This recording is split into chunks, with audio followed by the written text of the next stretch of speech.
সুপ্রিয় দর্শক, আসসালামু আলাইকুম। এআরপি বার্তা চ্যানেলের পক্ষ থেকে আপনাদের সকলকে স্বাগতম।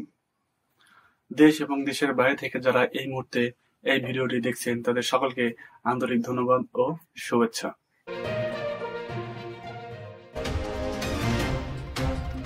হিজবুল্লাহ প্রধান হাসান নাসরুল্লাহ নিহত হওয়ার পর এই সশস্ত্র সংগঠনের নতুন প্রধান হলেন হাশেম শাফিউদ্দিন। শনিবার 28 সেপ্টেম্বর স্থানীয় সময় সন্ধ্যার দিকে হিজবুল্লাহ প্রধান হাসান নাসরুল্লাহর মৃত্যুর খবর নিশ্চিত করল সংগঠনটি। এক বিবৃতিতে সংগঠনটি জানিয়েছে, Hezbollah secretary general Hasan Nasrullah সংগঠনটির শহীদ কমরেডদের সঙ্গে যোগ দিয়েছেন, যাদের তিনি 30 বছর ধরে নেতৃত্ব দিয়েছেন। তাদের মনে তিনি অমর হয়ে থাকবেন। 3 দশকের বেশি সময় ধরে লেবাননের সশস্ত্র সংগঠন হিজবুল্লাহর নেতৃত্ব দিয়ে আসছিলেন সাইদ হাসান নাসরুল্লাহ। শুক্রবার 27 সেপ্টেম্বর ইসরায়েলের হামলায় নাসরুল্লাহ নিহতর পর সংগঠনটির নেতৃত্ব সংকট দেখা দিয়েছে। তবে পরবর্তী নেতা কে হবেন তা নিয়ে চলছে জল্পনা কল্পনা। নাসরুল্লাহ শুধু হিজবুল্লাহর প্রধানই ছিলেন না, তিনি ছিলেন লেবাননের শিয়াদের অবিসংবাদিত নেতা। ইসরায়েলের বিমান হামলায় হিজবুল্লাহ প্রধান হাসান নাসরুল্লাহ নিহত হওয়ার পর লেবাননের সশস্ত্র গোষ্ঠী ও রাজনৈতিক দলটির নতুন প্রধান কে হচ্ছেন তা নিয়ে জল্পনা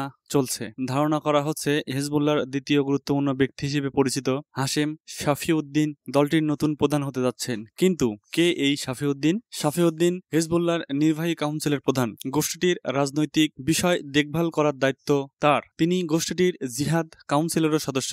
নিজেদের সামরিক অভিযানের ব্যবস্থাপনা করাই এই কাউন্সিলের কাজ। শাফিউদ্দিন প্রয়াত হিজবুল্লাহ প্রধান নাসরুল্লাহর চাচাতো ভাই। নাসরুল্লাহর মতো ধর্মীয় পণ্ডিত তিনিও মাথায় কালো পাগড়ি পরেন। 2017 সালে মার্কিন পররাষ্ট্র মন্ত্রণালয় শাফিউদ্দিনকে সন্ত্রাসী তকমা দেয়। গত জুনে ইসরায়েলের হামলায় হিজবুল্লাহর এক কমান্ডার নিহত হওয়ার পর তিনি কড়া হুঁশিয়ারি দিয়েছিলেন।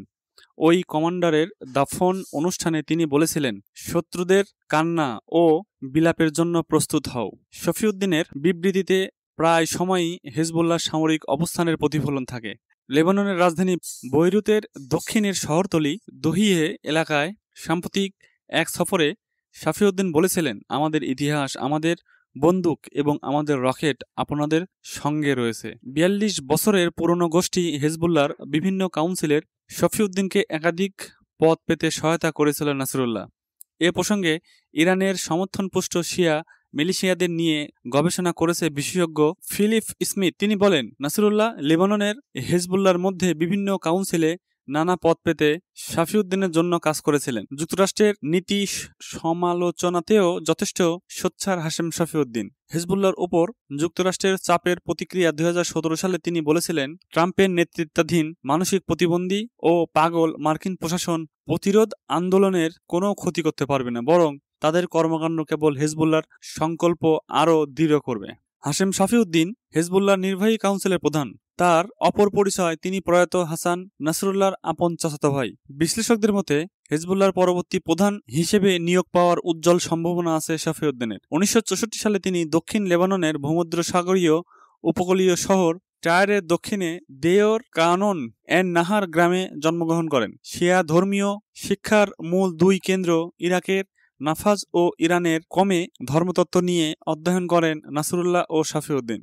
হিজবুল্লাহর প্রতিষ্ঠার অল্প সময় পর এই সংগঠনে যোগ দেন দুইজনই। নির্বাহী কাউন্সিলের নেতৃত্বের পাশাপাশি শাফিউদ্দিন সংগঠনটির শুরা কাউন্সিলের গুরুত্বপূর্ণ সদস্য ও জিহাদি কাউন্সিলের প্রধান। সংগঠনে তার ভূমিকার জন্য হিজবুল্লাহর বিদেশি শত্রুরা তাকে হত্যা করতে আগ্রহী। যুক্তরাষ্ট্র ও সৌদি আরব শাফিউদ্দিনকে তালিকাভুক্ত সন্ত্রাসী হিসেবে ঘোষণা দেওয়ার পাশাপাশি তার সম্পদ জব্দ করেছিল। শাফিউদ্দিন সম্ভ্রান্ত শিয়া পরিবারের সদস্য। এই পরিবার থেকে অসংখ্য ধর্মীয় শিক্ষাবিদ ও লেবাননের পার্লামেন্টের সদস্য হয়েছেন। তার ভাই আবদুল্লাহ ইরানের হিজবুল্লাহর প্রতিনিধি হিসেবে নিযুক্ত আছেন। ইরানের সঙ্গে শাফিউদ্দিনের ঘনিষ্ঠ যোগাযোগ আছে। শাফিউদ্দিনের ছেলে রেজা ইরানের সাবেক শীর্ষ জেনারেল কাসেম সোলেমানির মেয়েকে বিয়ে করেন। 2020 সালে ইরাকের রাজধানী বাগদাদে মার্কিন হামলায় সোলেমানি নিহত হন। সুপ্রিয় দর্শক, আমাদের এআরপি বার্তা চ্যানেলটি নিয়মিত সর্বশেষ আপডেট নিউজ সম্প্রচার করে থাকে। নিয়মিত আপডেট নিউজ পেতে আমাদের চ্যানেলটিকে সাবস্ক্রাইব করার অনুরোধ থাকলো এবং পাশেই থাকবেন। সুপ্রিয় দর্শক, এই ভিডিওটি ভালো লাগে অবশ্যই লাইক করুন এবং কমেন্ট বক্সে আপনাদের মূল্যবান মন্তব্য কমেন্ট করে দেবেন। এতক্ষণ সাথে থাকার জন্য আপনাদের সকলকে অসংখ্য ধন্যবাদ।